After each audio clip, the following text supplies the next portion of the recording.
Hey guys, welcome back to my YouTube channel Hospitality Buzz and I hope you all must be doing really well.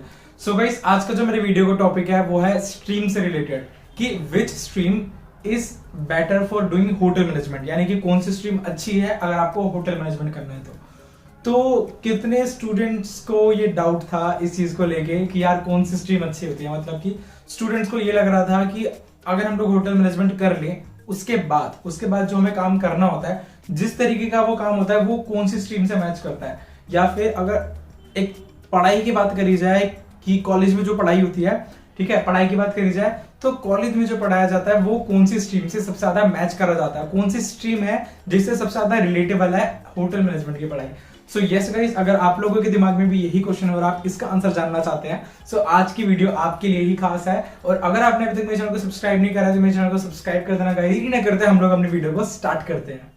Okay guys, so what we are going to do is, पहले मैं आपको बताता हूं कि college की पढ़ाई के हिसाब से, यानी कि कॉलेज में जो हम पढ़ने वाले हैं, जो कॉलेज में सब्जेक्ट्स होंगे, जो कॉलेज में स्टडी होगी, उसके बेस पर कौन सी स्ट्रीम सबसे ज्यादा मैच करने वाली है आप लोगों के लिए। उसके अलावा जब आप लोगों का कॉलेज कंप्लीट हो जाएगा, जब आप लोग अपनी ट्रेनिंग पे भी वैसे आप लोग रिलेट कर लोगे, ट्रेनिंग जब आप लोग होटल में जाओगे, उसके अलावा भी जब आप लोग वैसे होटल में जाओगे आफ्टर योर कॉलेज, उसके बाद कौन से सब्जेक्ट्स आपके लिए सबसे ज्यादा, कौन सी स्ट्रीम आपके लिए सबसे ज्यादा रिलेटेबल होगी। ठीक है, पहले बात करते हैं हम लोग कॉलेज के सब्जेक्ट से रिलेटेड कि सब्जेक्ट के हिसाब से कौन सी स्ट्रीम सबसे ज्यादा रिलेटेबल है। आप लोग कोई से भी स्ट्रीम से बिलोंग करते हो, ठीक है, कोई भी आप लोगों की स्ट्रीम है, आप लोगों के लिए होटल मैनेजमेंट बिल्कुल फिट है। वो कैसे, उसका रीजन मैं सबसे लास्ट में जाके कंक्लूजन में बताऊंगा। अगर भी आप लोगों को कंक्लूजन देखना है, आप पूरी वीडियो स्किप करके लास्ट में जाके कंक्लूजन देख सकते हो, बट आई रिकमेंड कि आप लोग एक्सप्लेनेशन को देखो। ठीक है, तो वो चीज मैं आपको लास्ट में बताऊंगा। एकदम से कंक्लूजन में मत आना कि अगर मैं किसी स्ट्रीम के बारे में बोल रहा हूँ कि स्ट्रीम के सब्जेक्ट्स होते तो आपको लगे कि ठीक है इन्होंने बोला ये स्ट्रीम, तो इसका मतलब कि इनके कहने का मतलब है कि इस स्ट्रीम के हिसाब से होटल मैनेजमेंट बना है, अदरवाइज होटल मैनेजमेंट हमारे लिए नहीं है। ऐसा बिल्कुल भी नहीं है, आप लोग लास्ट का कंक्लूजन जरूर देखना। सो गाइस, अब बात करते हैं स्ट्रीम की, आर्ट्स, कॉमर्स, साइंस। आर्ट्स के हिसाब से अगर मैं बोलूँ तो पॉलिटिकल साइंस, ज्योग्राफी, हिस्ट्री, इन सब से ऐसा कुछ नहीं आता। इंग्लिश तो खैर तीनों से आती है। इंग्लिश कौन सी, वो लिखने वाली आपकी इंग्लिश सब्जेक्ट नहीं होगा, बोलने वाली इंग्लिश जो होती है वो आप लोगों के लिए बहुत ज्यादा इंपॉर्टेंट होने वाली है। ठीक है, बाकी अगर मैं बोलूँ आर्ट्स की अगर बात करूँ तो ऐसा कोई सब्जेक्ट नहीं है।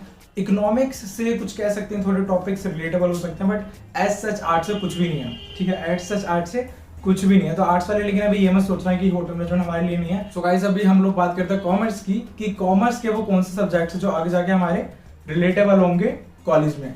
ठीक है, तो देखो सबसे पहली बात, कॉमर्स में हमारे सब्जेक्ट्स कौन कौन से होते हैं। हमारे पास इंग्लिश होती है, हमारे पास बिजनेस स्टडीज होती है, हमारे पास अकाउंटेंसी होती है, हमारे पास मैथमेटिक्स होती है, और हमारे पास और क्या होता है, इकोनॉमिक्स होती है हमारे पास। हो गए पूरे, है ना, ये सब्जेक्ट्स होते हैं हमारे पास गाइस। अब इसमें से मैं आपको बताता हूँ गाइस, इंग्लिश तो ऑफकोर्स आती है, मैथ का कोई भी काम नहीं है, मैथ नहीं आने वाली कहीं भी। ठीक है, मैथ जो होगी यार कुछ नहीं है, ऐसा कुछ नहीं है, मतलब बेसिक मैथ है, कैलकुलेशन तो आप लोगों को आती है। सबसे इंपॉर्टेंट सब्जेक्ट्स जो इसमें से आपको रिलेटेबल होने वाला है वो है गाइस अकाउंटेंसी। यस गाइस, जो बच्चे कॉमर्स से बिलोंग करते हैं उन लोगों के लिए सबसे बड़ी एडवांटेज है अकाउंटेंसी की। आप लोगों ने 11th में जो अकाउंट्स पढ़ी होगी ना, आप लोगों ने 11th में अकाउंट्स पढ़ी होगी, उसमें सबसे पहले फंडामेंटल्स आता है कि बेसिक अकाउंट्स आती है। उस बेसिक अकाउंट्स में आपको क्या पढ़ाया जाता है, आपको इंट्रोडक्शन पूरा अकाउंट्स का दिया जाता है, टाइप्स ऑफ अकाउंट्स बताए जाते हैं, पूरे थ्योरेटिकल नॉलेज होती है बहुत सारी, आपको जर्नल, लेजर, ट्रायल बैलेंस, आपको ये सब बताया जाता है। बेसिक होता है, मतलब कि दूसरी स्ट्रीम का बंदा भी कर ले, but of course you will be benefited with this thing कि आप लोगों को तो वो पहले से ही आता है। ठीक है, तो आप लोगों को वो पहले से आता होगा। 11th की जो पूरी वो अकाउंट्स होगी ना, कब आएगी, वो आप लोगों की आएगी सेकंड ईयर में। सेकंड ईयर में जाके आप लोगों को उसका बेनिफिट होने वाला है इस अकाउंट्स का, अकाउंट से बहुत ज्यादा बेनिफिट होगा आप लोगों को। तो गाइस, ये हो गया कॉमर्स वालों का अकाउंट्स जो आपको वहां पे आगे जाके मिलने वाला है। गाइस, यहाँ पर एक बात मैं बताना चाहूंगा कि आपको जो भी मैं सब कुछ बता रहा हूँ ये मेरे अपने एक्सपीरियंस के बेस पर है। मैं एक आईएचएम का स्टूडेंट हूँ, एक central government hotel management college का स्टूडेंट हूँ। ठीक है, तो उस आईएचएम में जो मेरा सिलेबस था, आईएचएम में सब में सेम सिलेबस होता है, उसके अकॉर्डिंग जो है मैं आपको सारा बता दूँ। तो आईएचएम ऐसे आईएचएम तक में भी ये कुछ ना कुछ इस तरीके से होगा, बट प्राइवेट कॉलेजेस में हो सकता है कहीं ना कहीं थोड़ा अलग हो। तो मैं अभी उसके हिसाब से बता रहा हूँ, उसके थोड़ा रिलेटेबल करके। ठीक है, हो सकता है कि जैसे मेरे कॉलेज में कहीं पर इंग्लिश नहीं पढ़ाई जाती थी, आप लोगों के कॉलेज में, प्राइवेट वाले जो दूसरे कॉलेजेस है उनके कॉलेजेस में इंग्लिश पढ़ाई जाए। ठीक है, तो वो हल्का फुल्का डिफरेंस हो सकता है, बट ऑलमोस्ट जो टॉपिक्स है, मेजर टॉपिक्स आप लोगों के रहते हैं। हाँ गाइस, तो हम लोगों ने डिस्कस कर रहा है कॉमर्स का कि अकाउंटेंसी होती है। अकाउंटेंसी गाइस सिर्फ एक ईयर में नहीं होगी, सेकंड ईयर में भी होगी, थर्ड ईयर में भी होगी।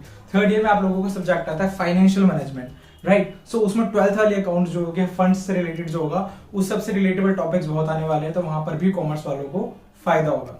ठीक है, ये हो गया कॉमर्स वालों का फायदा अकाउंट्स में। प्लस गाइस एक सब्जेक्ट होता है स्ट्रेटेजिक मैनेजमेंट, वो आपका आता है, उसमें मैंने टॉपिक्स देखे थे कुछ, वो रिलेटेबल थे हमारे इकोनॉमिक्स से रिलेटेड, उसमें कुछ टॉपिक्स थे, ठीक है, तो वो आप लोगों के रिलेटेबल हो जाएगा। आप लोगों ने भी पढ़ा ही होगा कि इग्नू के कुछ सब्जेक्ट होते हैं हमारे साथ साथ, राइट, इग्नू के भी हमें पेपर देने होते हैं। सो इग्नू का एक सब्जेक्ट है टूरिज्म मैनेजमेंट, टूरिज्म मैनेजमेंट। अब गाइस टूरिज्म मैनेजमेंट जो है वो आपको, अगर जो बच्चे जिन्होंने बिजनेस स्टडीज पढ़ी होगी 12th में, जिन्हें मैनेजमेंट के बारे में पता होगा कि what is management, what are the functions of management, planning, organising, controlling, वो सब, तो वो सब आपको उसमें आने वाला है टूरिज्म मैनेजमेंट में। तो ये था कॉमर्स वालों का, कॉमर्स वालों को इतने इतने बेनिफिट्स मिलेंगे ऑफ कोर्स जो जिन्होंने कॉमर्स करी होगी, ठीक। अभी बात करते हैं हम लोग साइंस वालों की, कि साइंस वालों को क्या फायदा होता है। सो गाइस साइंस वालों को भी अच्छा खासा फायदा होता है। साइंस वालों के मैं सब्जेक्ट्स बताता हूँ। साइंस वालों को तो 3 सब्जेक्ट्स होते हैं।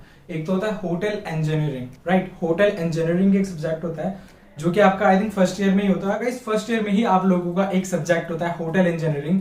होटल इंजीनियरिंग जो आपका सब्जेक्ट होता है उसमें साइंस वालों को बहुत ज्यादा फायदा होने वाला है। रीजन भी कि साइंस वाले जिन्होंने फिजिक्स में यूनिट्स वगैरह पढ़ी थी, ठीक है, ल्यूमिनस नॉन ल्यूमिनस सब्जेक्ट उन सबसे रिलेटेड हो गए टॉपिक्स, ठीक है, और लाइटनिंग से रिलेटेड टॉपिक हो गए, एयर कंडीशनिंग से रिलेटेड टॉपिक हो गए, ये सब टॉपिक्स जो है वो इंजीनियरिंग से रिलेटेड होते हैं। सो होटल इंजीनियरिंग वालों में फिजिक्स वालों को फायदा होगा, यानी कि साइंस स्ट्रीम वालों को फायदा होने वाला है। अब बात करते हैं दूसरे सब्जेक्ट्स की, तो गाइस न्यूट्रिशन एक सब्जेक्ट आता है, ठीक है।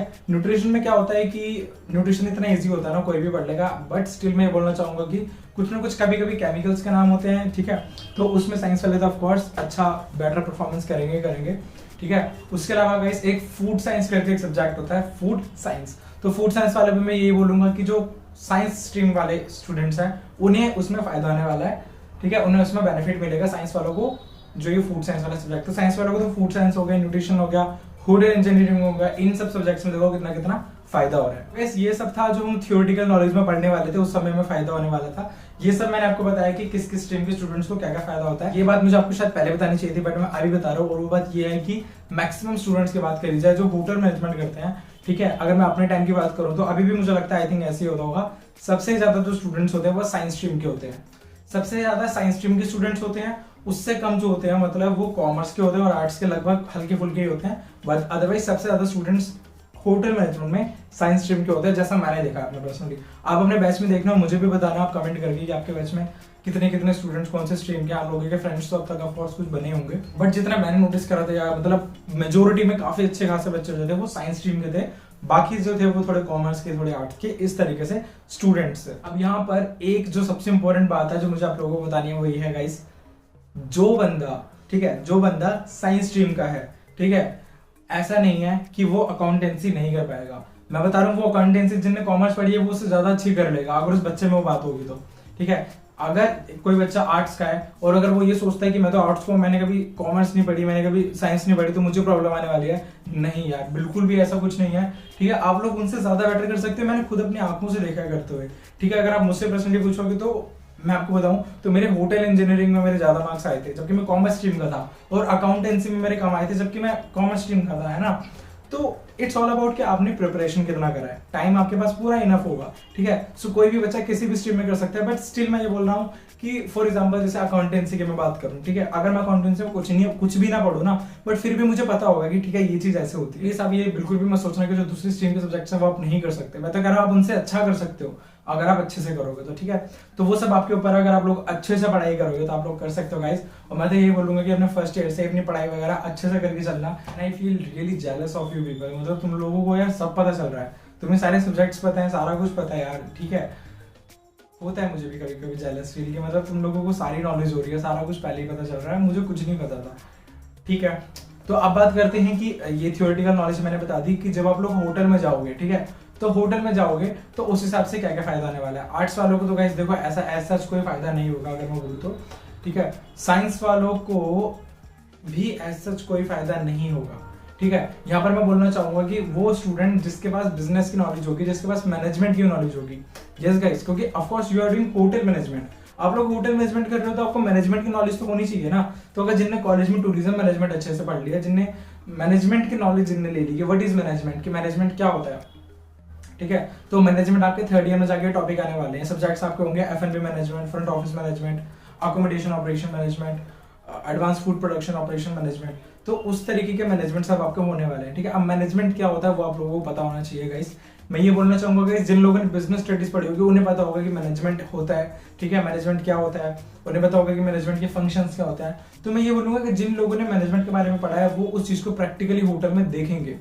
फॉर एग्जाम्पल हमने मैनेजमेंट में पढ़ा था कि मैनेजमेंट में क्या होता है, मैनेजमेंट में एक टॉप मैनेजमेंट होता है, then middle management, then lower management. वो पूरी की पूरी हायरार्की हम लोग होटल में देखने वाले हैं, वो पूरा हमें होटल में देखने को मिलेगा कि टॉप मैनेजमेंट है उसमें एचओडीज वगैरह हो गए, मिडिल मैनेजमेंट हो गया उसमें एग्जीक्यूटिव वगैरह आ गया, फिर उससे नीचे होता है लोअर मैनेजमेंट या फिर सुपरवाइजरी मैनेजमेंट, उससे भी नीचे होते हैं फिर अलग अलग तरीके के। तो मैनेजमेंट के लेवल्स होते हैं अलग अलग और बहुत उससे रिलेटेड स्टफ है आपको जो कॉमर्स वालों को पता होता है, बिजनेस स्टडीज उन्होंने पढ़ा होगा। अब वो बात अलग है कि किसी ने कॉमर्स लिया और किसी को इतना भी नहीं पता होगा, तो उसका फिर कहाँ से फायदा होने वाला है, उसका तो कोई फायदा नहीं होगा। जस्ट टू टेल यू कि तुम लोगों को पता चल जाए ताकि तुम्हारा बेनिफिट हो जाए, तो मैंने सोचा कि मैं तुम लोगों को बता दूं कि जिन स्टूडेंट्स को कॉमर्स की नॉलेज है, जिन्हें बिजनेस की नॉलेज है, they know what is the meaning of management, they know कि मैनेजमेंट के एथिक्स क्या होते हैं, principles of management. I think आप लोगों ने पढ़ा होगा 12th में, ठीक है। तो प्रिंसिपल्स ऑफ मैनेजमेंट एक होता है पढ़ना, एक होता है उस चीज से कुछ सीखना। तो अगर आप लोगों ने वो चीज भी थोड़ी सीखी होगी, मतलब समझा होगा कि ठीक है कि जिस एनवायरनमेंट की बात कर रहे हैं मैं उस एनवायरनमेंट को मैं इमेजिन कर सकता हूँ, ठीक है। तो वो सेम एनवायरनमेंट आपके होटल में होने वाली है, वही ऑर्गेनाइजेशन होगा उस तरीके से, ठीक है। प्रॉफिट ओरिएंटेड होगी, मतलब कितनी और कितने कितने तो ऐसे वर्ड्स होते हैं, ठीक है, जो सेम वर्ड्स आपके होटल में यूज करे जाएंगे, तो वहां पर आपका फायदा होगा। सो गाइस ओवरऑल मैं जो अगर अपनी तरफ से कंक्लूजन ये बोलूंगा तो वो तो मेरा यही रहेगा कि कहीं ना कहीं जिसने कॉमर्स करी है, जिनके पास थोड़ा नॉलेज है सबसे रिलेटेड, उन्हें थोड़ा फायदा रहता है। बट प्लीज गाइस इस चीज में बिल्कुल भी कंफ्यूज मत होना कि जिसने आर्ट्स करी है, साइंस करी है, वो नहीं कर सकते, वो उनसे ज्यादा अच्छा करते हैं, मैं तुम्हें बता रहा हूँ, ठीक है। वो उनसे ज्यादा अच्छा करता है, अगर मैं तुम्हें जानता हूँ, क्योंकि ऑफकोर्स मेजोरिटी में नंबर में वो लोग ज्यादा होते हैं साइंस वाले। प्लस ऐसा कुछ नहीं होता यार, it's all about person to person. मतलब अगर एक क्लास में कॉमर्स की क्लास है, उसमें अगर 40 बच्चे हैं, तो 40 में ऐसे बच्चे भी होंगे जो टॉपर्स होंगे और ऐसे भी होंगे जो एकदम ही बेकार होंगे, ठीक है। तो अगर कोई बेकार निकल के आ रहा है तो हम उसे ये नहीं कह सकते कि इसे कॉमर्स की पूरी नॉलेज है, ठीक है, तो हम वो नहीं कह सकते। सो गाइस आज के लिए सिर्फ इतना ही। अगर आप लोगों को मेरी वीडियो अच्छी लगी हो तो आप लोग मेरे चैनल को सब्सक्राइब कर देना, मेरी वीडियो को लाइक कर देना और कमेंट करके अपना फीडबैक जरूर बताना। प्लस जिन लोगों ने अभी तक मुझे इंस्टाग्राम पर फॉलो नहीं करा है वो लोग मुझे फॉलो कर सकते हैं टीम हॉस्पिटैलिटी बस पे, ठीक है। टीम हॉस्पिटैलिटी बस के नाम से मेरा इंस्टाग्राम अकाउंट है, आप लोग मुझे वहां पे फॉलो कर सकते हैं और कोई भी क्वेरी आप लोग मुझसे पूछ सकते हैं। प्लस वहां पे मैं डालते रहता हूँ, वहाँ पे अपडेट्स डालते रहता हूँ अपने चैनल से रिलेटेड, और होटल मैनेजमेंट से रिलेटेड कोई भी अपडेट होती है वो भी मैं डालता रहता हूँ। प्लस बहुत सारे लोग कमेंट कर रहे थे, वो कह रहे थे कि उन्हें मुझसे कांटेक्ट करना, तो उन्हें कांटेक्ट डिटेल्स नहीं मिल रही थी। You can contact me on my Instagram account, ठीक है। आज के लिए इतना ही, मिलते हैं मेरी नेक्स्ट वीडियो में, तब तक के लिए thanks for watching and have a nice day.